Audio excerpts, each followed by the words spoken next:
Bonjour à tous, aujourd'hui nous allons commencer une nouvelle leçon et elle portera sur le cosinus d'un angle.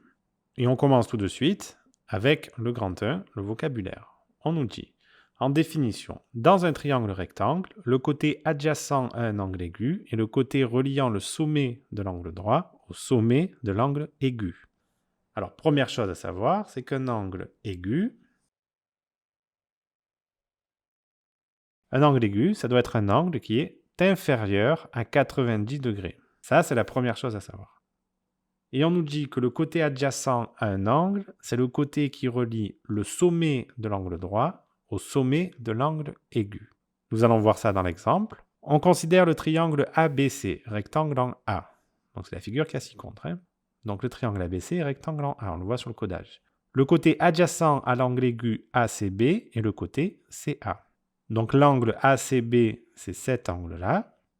Et si on reprend la définition, on sait que le côté adjacent à un angle aigu, donc adjacent à ACB par exemple, et le côté reliant le sommet de l'angle droit, donc le côté qui relie le sommet de l'angle droit, c'est A, au sommet de l'angle aigu, qui est C. Donc en fait, ça va être AC, ou CA, c'est la même chose. Le côté adjacent à l'angle aigu ABC est le côté AB. On va vérifier. Si on prend l'angle ABC, effectivement, c'est bien cet angle-là. Et si on reprend la définition, toujours pareil, on nous dit que le côté adjacent à un angle aigu est le côté reliant le sommet de l'angle droit, donc le petit a toujours, et qui relie aussi le sommet de l'angle aigu, qui relie B. Donc ça, ici, c'est le côté adjacent à l'angle B. Si on résume ça sur le schéma qu'on a juste à côté, on peut dire que ce côté-là, c'est le côté adjacent à l'angle ACB. Et de la même manière, si on prend ce côté-là, on peut dire que c'est le côté adjacent à l'angle ABC. Côté adjacent à l'angle ACB. Eh bien, savoir reconnaître un angle adjacent, c'est primordial pour savoir calculer un cosinus et pour pouvoir s'en servir. C'est donc ce que vous allez devoir apprendre à faire en premier, reconnaître un côté adjacent. Donc on voit que c'est pas très compliqué. Il faut juste bien comprendre qu'un angle aigu, c'est un angle qui est plus petit que 90 degrés. Et donc maintenant, on va voir la propriété d'un cosinus d'un angle aigu. Donc on nous dit, dans un triangle rectangle, le rapport du côté adjacent et de l'hypoténuse ne dépend que de l'angle aigu qu'il forme. On appelle ce rapport cosinus de l'angle aigu. Le rapport ici, ça va être la division. C'est la même chose. La division de quoi? Du côté adjacent et de l'hypoténuse. Eh bien, quand on divise le côté adjacent par l'hypoténuse dans un triangle rectangle, c'est comme si on faisait un cosinus. Voilà ce que nous dit la propriété. On appelle ce rapport cosinus de l'angle aigu. On a un exemple ici. On nous dit que le cosinus de l'angle ABC, donc l'angle ABC, c'est cet angle-là, eh bien, c'est le côté adjacent à l'angle ABC, donc le côté qui passe par l'angle droit et qui passe par le sommet de l'angle que l'on choisit. Donc ici, ça va être le côté AB, divisé par l'hypoténuse, BC. De la même manière, si on choisit le côté ACB, l'angle ACB, eh bien le cosinus de l'angle ACB, donc ça c'est l'angle ACB, le cosinus de l'angle ACB, le cosinus de cet angle-là, sera égal au côté adjacent, donc le côté qui passe par l'angle droit et par le sommet de l'angle, divisé par l'hypoténuse. Donc ici, qu'est-ce qu'on voit? On voit que si on nous demande de faire le cosinus ABC et qu'on nous demande sa valeur, si on prend des valeurs ici, 6, 7 et 9. Voilà, par exemple. Si on a ces trois valeurs-là, et qu'on nous demande de calculer le cosinus de l'angle ABC, on nous demande de calculer ça. Mais très bien, qu'est-ce qu'il faut faire? ABC, c'est cet angle-là. Le cosinus de cet angle-là, eh bien, on sait que c'est le côté adjacent à cet angle-là. Le côté adjacent, c'est le côté AB.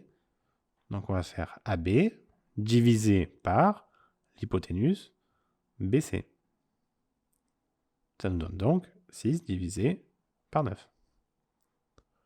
Voilà ce qu'il va falloir faire. Nous avons une remarque en dessous qui nous dit que le cosinus d'un angle aigu est compris entre 0 et 1. Ça sera toujours vrai, ça sera toujours le cas. Pourquoi? On nous dit parce que l'hypoténuse, c'est le plus grand des côtés du triangle. Et donc, quand on divise quelque chose par l'hypoténuse, comme l'hypoténuse est toujours le plus grand côté, on obtiendra toujours quelque chose qui est inférieur à 1. Nous allons voir dans le grand 3 comment est-ce qu'on utilise la formule du cosinus. Donc, on sait que le cosinus d'un angle, c'est égal au côté adjacent, alors du même angle, évidemment, divisé par l'hypoténuse. Donc ça, c'est la formule du cosinus. Évidemment, il faut la savoir par cœur. Ensuite, on va pouvoir l'utiliser de différentes manières. Donc on va considérer qu'on a un triangle rectangle. Et admettons qu'on nous donne deux valeurs. On nous dit que celle-ci, elle vaut 6 cm, lui, il vaut 9 cm, et on nous demande de calculer cet angle-là. On nous demande de calculer l'angle EGF. Eh bien, c'est relativement facile. On va réécrire la formule. On va dire que le cosinus de l'angle EGF, il sera égal au côté adjacent de l'angle EGF, le côté adjacent à cet angle-là. Donc, ça va être le côté qui passe par le sommet de cet angle-là, c'est-à-dire G, et le côté qui passe par le sommet de l'angle droit, c'est-à-dire E. Et donc, ça nous donne EG. Donc, ça va être égal à EG divisé par l'hypoténuse, c'est FG.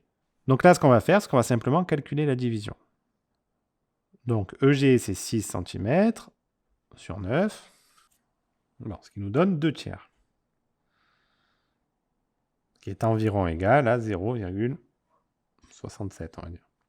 Là, pour pouvoir tirer l'angle du cosinus de ça, ce qu'il va falloir faire, vous avez une touche sur votre calculatrice qui s'appelle cos moins 1. Ce que vous allez taper sur votre calculatrice, c'est ça. Vous allez taper cos moins 1 de cette valeur-là. Donc, sur votre calculatrice, quand vous tapez cos moins 1 de 0,67, ça devrait vous donner quelque chose d'environ égal à 48 degrés. Alors attention, là vous pouvez faire une erreur. Ce résultat-là, il est en degrés. Sur votre calculatrice, souvent vous avez le choix entre un radian et degrés. Si vous voulez un résultat en degrés ici, il faut que votre calculatrice soit en mode degrés. Il ne faut pas le mode radian. Donc faites très attention à ça. Il risque d'avoir des petites erreurs. Faites attention. Et donc voilà comment on arrive à tirer l'angle ici. Donc lui, il fait environ 48 degrés. La deuxième possibilité pour se servir du cosinus, on va refaire un triangle rectangle, encore une fois. Donc nous avons un triangle BCD qui est rectangle en B. Et cette fois-ci, on va dire qu'on connaît l'angle ici. On va dire qu'il fait 36 degrés, par exemple. Qu'ici, il fait 8 cm. Et ce que nous cherchons, c'est cette valeur-là. On cherche la valeur de l'hypoténuse, mais on connaît seulement ces deux valeurs-là. Donc là, on ne peut pas appliquer Pythagore, parce que ce côté-là, on ne le connaît pas. Donc ce qu'on va faire dans un premier temps, c'est qu'on va marquer la formule du cosinus. Donc on va dire que le cosinus de quel angle? J'ai le choix. C'est soit cet angle-là, soit cet angle-là. Et comme je connais celui-là, je vais écrire celui-là. Le cosinus de l'angle DCB sera égal au côté adjacent. Donc le côté adjacent, c'est le côté qui passe par le sommet de l'angle et qui passe en même temps par l'angle droit. Donc c'est le côté BC, divisé par l'hypoténuse, DC. Donc ici, ce que nous allons faire, on va remplacer par ce qu'on connaît. Donc déjà 8 cm ici. Donc c'est BC. Donc c'est 8 divisé par DC, qu'on ne connaît pas. Et le cosinus de DCB, c'est le cosinus de 36 degrés. Encore une fois, en degrés, pas en radians, attention. Donc ça, il vous faut la calculatrice pour le calculer, donc vous allez le calculer.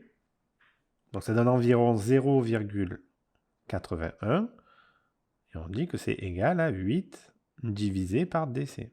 Quand vous avez ce type d'équation-là, ce que vous devez faire, c'est que vous prenez le DC qui est au dénominateur, et vous prenez ce qu'il y a ici. Et ce qu'on va faire en fait, c'est qu'on va les échanger de place.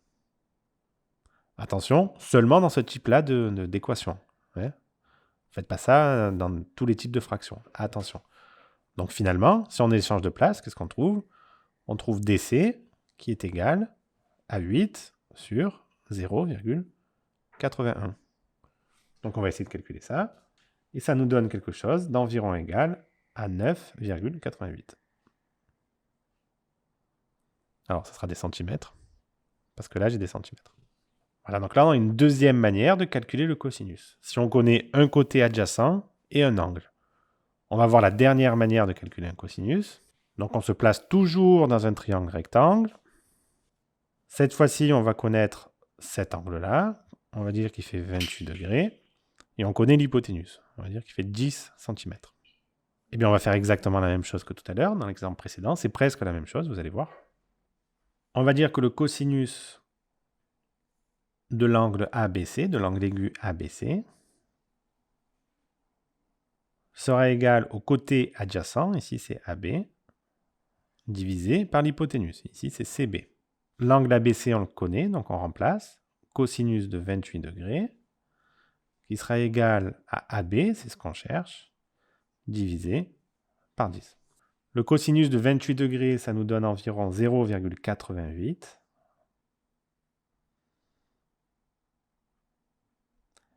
Et on sait que c'est égal à AB divisé par 10.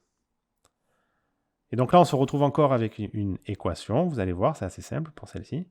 Ce qu'on va faire ici, c'est qu'on va prendre celui-là, on va prendre ce qu'il y a en dessous, et on va le passer de l'autre côté du égal, avec un multiplié. Ça nous donne donc 0,88 multiplié par 10, qui est égal à AB. On a un côté AB, dans cet exemple, qui est égal à 8,8 cm. Donc voilà donc les trois façons de calculer un cosinus. Vous avez trois manières de calculer, donc on va revenir tout en haut. Donc la première manière, c'est pour calculer un angle. La deuxième manière ici, c'est pour calculer l'hypoténuse. Donc la deuxième manière, c'est pour calculer l'hypoténuse. Et la troisième manière, c'est pour calculer un côté adjacent. Donc ici, pour rappel, on a calculé ce côté-là. La troisième manière, elle nous servira à calculer